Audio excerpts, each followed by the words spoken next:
وہ حضور کا ممبر مبارک جس پر حضور بیٹھ کر خطبہ ارشاد فرماتے۔ کچھ عرصہ کے بعد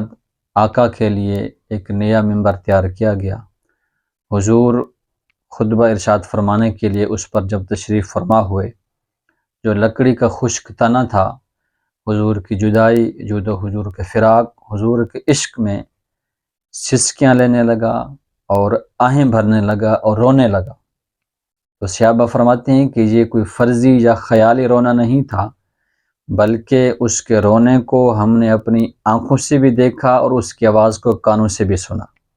تو ہر ایک نے اپنے انداز میں بیان کیا۔ وہ اس طرح رویا کہ جس طرح ایک چھوٹا بچہ اپنی ماں کی یاد میں سسکیاں لیتا ہے،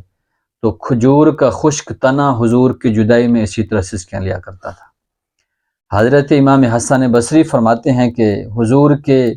جدائی کے اندر اتنے دردناک انداز میں رویا، ایسے رویا کہ یہاں تک کہ وہ پھٹ گیا اور اس کی آواز پوری مسجد میں گونج پڑی۔ تو سارے صحابہ اس کو رونے کو دیکھ کر آنسو بہانا شروع ہو گئے، رونا شروع ہو گئے۔ میرے آقا ممبر سے نیچے اترے اور آ کر اس تنے کے اوپر شفقت بھرا، محبت بھرا ہاتھ رکھا۔ ہاتھ رکھنے کے بعد اس کو تسلی دی، جہاں تک کہ وہ خاموش ہو گیا۔ اب میرے آقا نے فرمایا کہ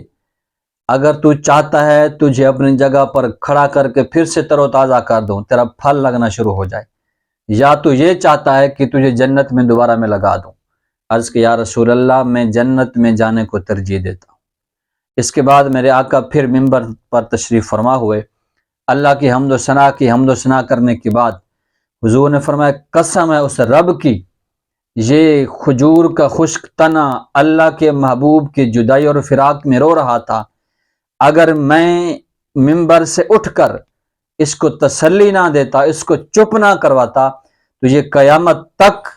میری جدائی کے اندر، میری محبت کے اندر آنسو بہاتا اور روتا رہتا ہمیشہ کے لیے۔ اور حضرت امام حسن بصری فرمایا کرتے تھے، حضور کے غلاموں سنو، قیامت تک سب کو یہ پیغام ہے، جب کھجور کا ایک خشک تنا ہے، حضور کی یاد میں اتنا روتا ہے، آنسو بہاتا ہے، سسکیاں لیتا ہے، آہیں بھرتا ہے، یارو ہم تو تنے نہیں، حضور کے سچے غلام ہیں، اشرف المخلوقات ہیں، محبوب کا کلمہ پڑھا ہے، ہمیں تو اور زیادہ حضور کی محبت میں رونا چاہیے۔ ہمیں تو یہ کرنا چاہیے، ہمارا اٹھنا، ہمارا بیٹھنا، ہمارا اوڑھنا، ہمارا بچھونا حضور کی محبت میں ہو، حضور کی یاد میں آنسو بہانے میں لگ جائے۔ اور حضور کی جدائی کا غم یہ تو صحابہ سے پوچھے نا۔ حضرت عبداللہ بن زید انصاری رضی اللہ تعالیٰ عنہ، آپ کے بارے میں ہے کہ اپنے کھیت کے اندر آپ کام کر رہے تھے، نبی علیہ الصلوۃ والسلام کے ظہری وصال کی جب خبر پہنچی تو سارا کچھ بھول گئے، حضور کی محبت کی وجہ سے تو رب کی بارگاہ میں ہاتھ اٹھا دیے، عرض کہ اللہم اذہب بصری حتی ارا بعد حبیبی محمدن احدا، کہ یا اللہ کریم، یہ تو نے آنکھیں عطا کی تھیں، ان آنکھوں سے تیرے محبوب کا دیدار کرتے تھے، اب محبوب دنیا سے چلے گئے ہیں، یا اللہ اپنی آنکھیں بھی واپس لے لے۔ فرمایا کہ اتنی سوز و گداز اور ہجر و فراق کے اندر دعا کی تو اسی وقت آپ کی بینائی واپس چلی گئی۔ اور سیدہ طیبہ طاہرہ سیدہ خاتون جنت رضی اللہ تعالی عنہ، آپ کے بارے میں آتا ہے، جب آقا کا ظہری وصال ہو گیا،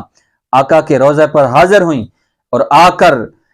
آقا کے روضے کی مٹی کو اٹھایا، چوما اور آنکھوں سے آنسو بہ رہے تھے، تو آپ نے پھر شعر پڑھا، صبت علیہ مصائب لو انہا صبت علی الیام سرن لیالیا۔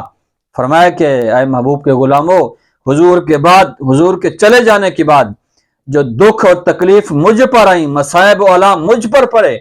فرمایا کہ اگر اتنی تکالیف دنوں پر پڑ جاتی تو وہ بھی رات کی طرح سیاہ ہو جاتی۔